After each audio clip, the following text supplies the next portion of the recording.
저희 보수당이 예. 좀 보수적이에요. 그래서 밖으로 얘기를 안 하는데 내부에서는 굉장히 활발한 의견 교환이 있습니다. 당연히 역사와 국민 앞에 누군가 사과해야 될 상황이에요.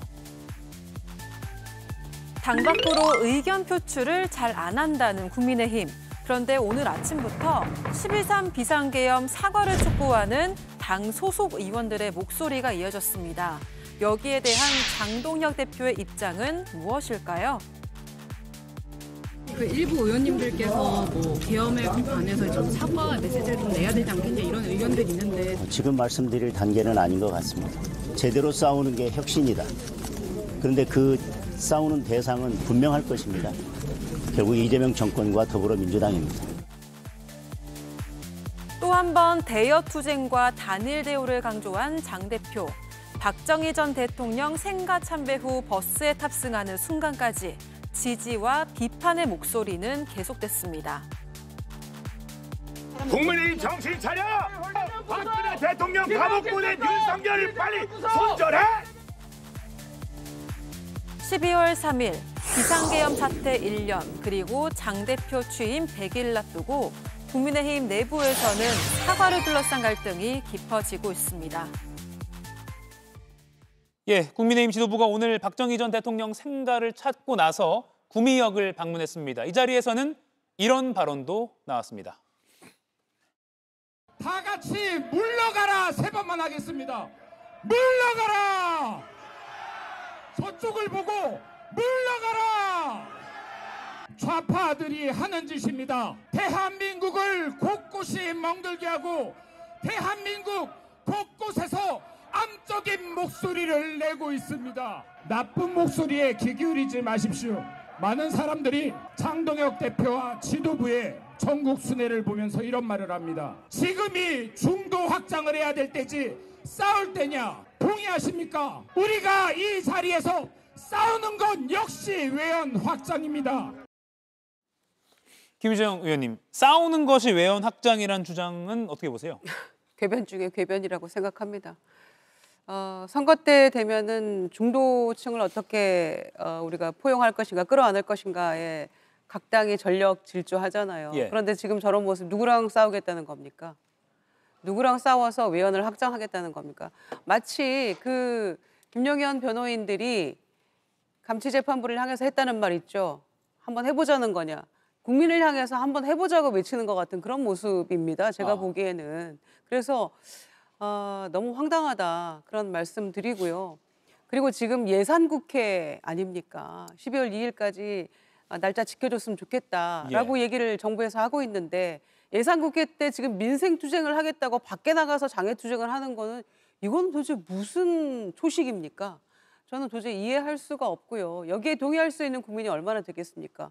그래서 중도층도 서서히 등 돌리고 있는 거 아닐까요?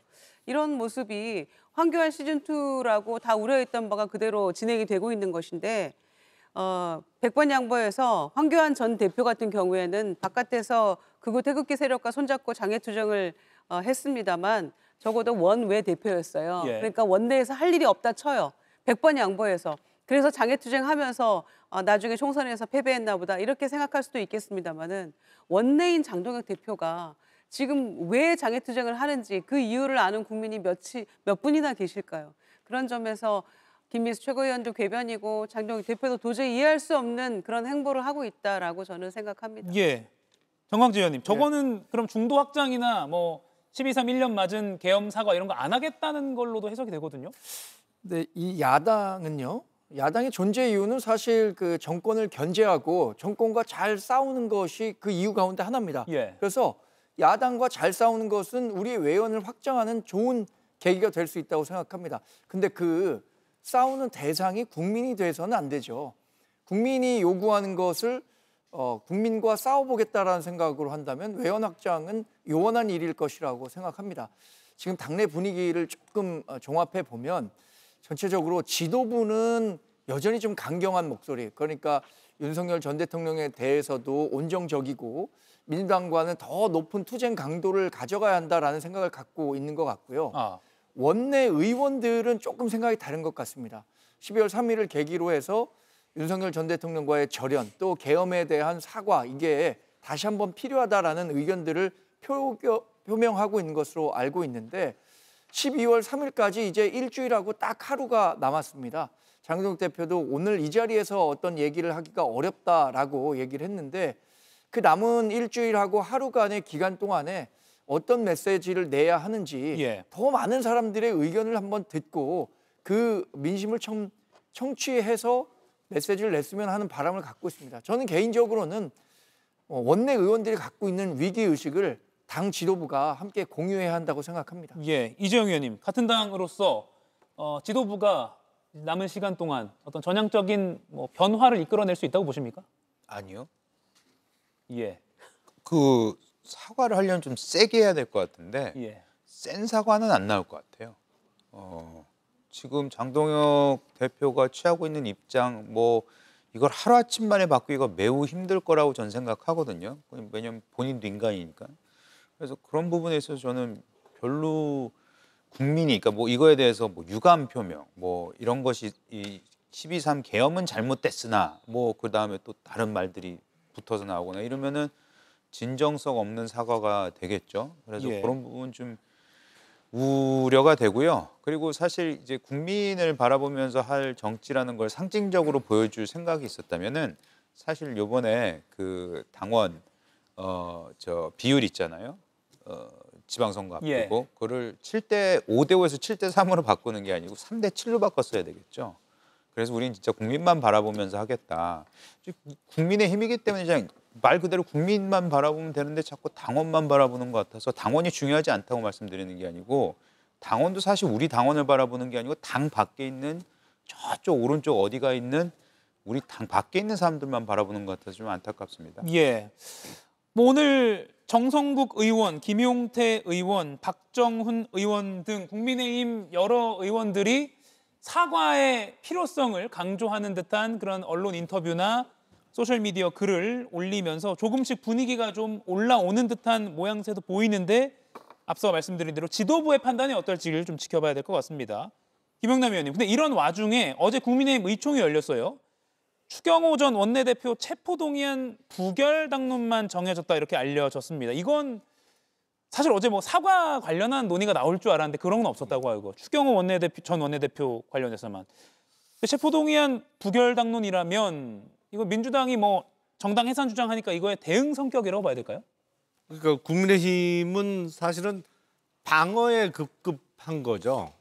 어떤 외부로부터의 비판 내지는 공격이 들어올 때 그거를 그냥 방어하기에 급급한데 사실은 우리가 그 축구에서 그런 말을 가끔 쓰는데 최선의 방어는 왜 공격이다 이런 말이 있잖아요.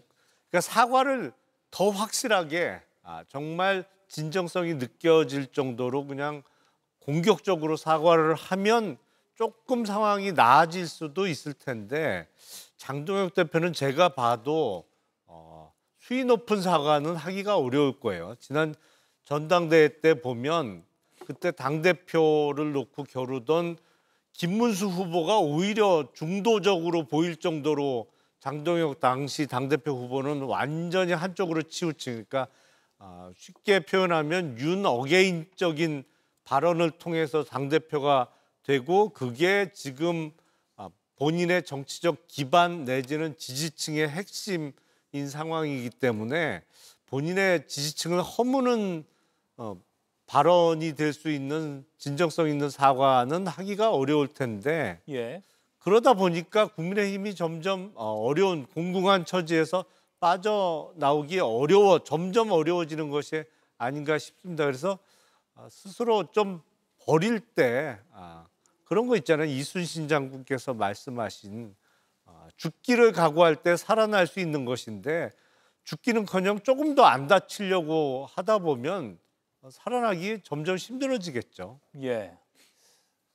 좀 방어적인 그런 모습이다라고 분석을 해주신 것 같습니다. 그리고 지방선거 주자라고 꼽히는 오세훈 서울시장이나 박형준 부산시장도 사과, 반성을 적극적으로 언급하고 있기 때문에 당내에서 의원들과 또 지방선거 주자들 간의 차이도 조금 있는 것 같습니다. 국민의힘 상황 여기까지 짚어보고요.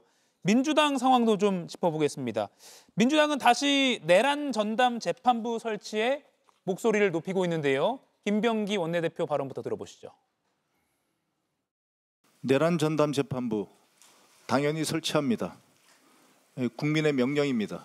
여기에 대해 더 이상 소랑설레하지 않기를 바랍니다. 대통령님께서 순방을 마치고 귀국하시면 차질 없이 처리하도록 하겠습니다. 일주일 후면 예산안도 법정 처리 기한이고 계엄 내란이 발발한 지도 1년이 됩니다. 내란 세력의 뜻대로 됐다면 오늘 나라가 어떻게 됐겠습니까? 내란의 심판과 정리에는 어떤 타협도 지연도 있어서는 안 됩니다. 예, 김유정 의원님, 이 김민석 총리의 이 발언 대통령 의중과도 맞닿아 있다고 봐야 될까요? 저는 그렇게 판단합니다. 예. 왜냐하면은 처음에 내란 그 전담 재판부 얘기가 나왔을 때만 하더라도 뭐 위헌일 수 있다. 또 여론이 민심이 어떻게 바라볼 것인가에 대해서 여러 가지 이제 조금 숙고해 보자 이런 얘기도 나왔었습니다만은 예. 지금의 내란 전담 재판부 이야기는 저는 뭐 사법부가 오히려 사법부가 나서서 이걸 해야 될 상황이 전 도래했다고 생각할 정도로 사법부가 자충수를 둔 거라고 생각을 합니다. 예. 그러니까 박성재 전 장관 영장 2번이나 기각됐죠. 그다음에 주기현 판사에 대해서 그 술접대 관련해가지고 압수수색 영장 그것도 기각이 됐잖아요. 예. 그다음에 김건희 씨 오빠에 대한 영장도 기각이 됐어요. 줄줄이 영장은 기각이 되고 있고 그다음에 1월 18일이 구속기한 만료인데 윤석열 전 대통령의 예. 그런데 결심 공판은 1월 중순이나 가야 뭐 할동 말동 내란 재판부가 지금 그러고 있는 상황이니까 국민들은 두 번째 공포스러움을 느끼고 있는 겁니다. 그러니까 계엄 이후에 한 번 구속 취소됐죠.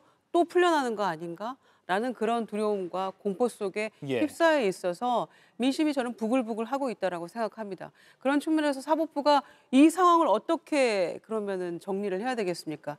1심은 일단 그대로 가더라도 항소심에서라도 내란 전담 재판부가 반드시 필요하다라는 쪽으로 이제는 지도부도 나서고 있는 것이고요. 예. 한두 명 의원이 일부 의원이 목소리를 내는 게 아니고 거의 당론으로 지금 돼가고 있고요. 김민석 총리의 발언도 저는 일맥상통하는 발언이라고 생각하기 때문에 이제는 뭐 필수 불가결한 재판부가 되어가고 있다라고 생각합니다. 예, 정광재 상대당 발언 들어볼게요. 네, 내란 특별 재판부를 만든다는 것은 대단히 위헌적인 발상입니다. 이거 재판을 받게 되는 윤석열 전 대통령이나 김용현 전 국방부 장관이나 내란 특별 재판부를 통해서 재판받게 된다면 어떤 생각하겠습니까? 이미 짜고 치는 고스톱처럼 재판부 본인들에 대한 편견과 이런 어떤 방향성을 갖고 진행되는 재판을 받는 피고인들이 재판 결과에 수긍할 수 있겠습니까? 저는 그렇게 되면 당연히 헌법재판소로 찾아가서 위헌 소송할 거고요. 이 지금 최근의 과정들은 우리가 애초부터 걱정했었던 것, 그러니까 민주당이 입법권을 완전히 갖고 있는 상황에서 행정권 갖고 결국엔 사법권까지 장악하게 되면 그게 연성독재로 간다고 우려했던 것 아닙니까? 그 첫 번째 단추를 지금 내란 특별재판부를 통해서 꿰게 되는 것이기 때문에 뭐 국민들로부터도 호응을 받을 수가 없을 겁니다. 결국엔 이것이 가져려고 하는 마지막 총착점은 뭐냐? 대통령의 사법 리스크를 사법권 장악해서 없앨 것이다라는 국민들의 우려까지 초래할 수 있다는 점에서 저는 지금 이렇게 민주당이 내란 특별재판부를 당론으로 추진하겠다는 것에 대한 민심의 역풍은 내년 지방선거에도 분명한 악재가 될 것이다 이렇게 말씀드립니다. 예, 국민의힘에서 실제로 뭐 사법부를 정권 발 아래에 두려 한다 이런 비판이 나오고 있는데 김영남 의원 반론 듣고 맞춰야 될 것 같습니다.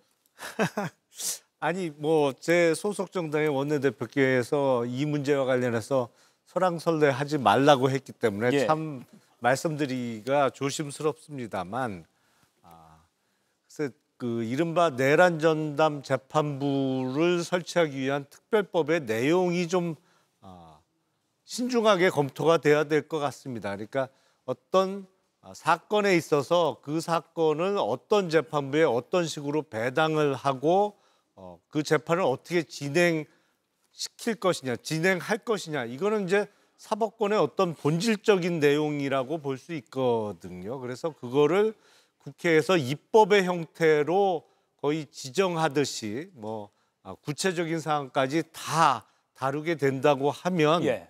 입법을 통해서 사법작용을 사실은 규제 내지는 조정한다고도 볼 수 있기 때문에 특별법의 내용을 매우 신중하게 검토해서 뭐 입법을 추진한다고 하면 법의 내용을 매우 조심스럽게 규정해야 되지 않을까 싶습니다. 예, 법률가로서 또 신중함도 필요하다라는 조언을 해주신 것 같습니다. 저는 더 인터뷰로 또 찾아뵙고요. 네 분간 여기서 인사드리겠습니다. 고맙습니다. 이가혁 라이브를 시청해 주셔서 고맙습니다. 이가혁 라이브는 평일 오후 5시 TV와 유튜브로 실시간으로도 함께 하실 수 있습니다.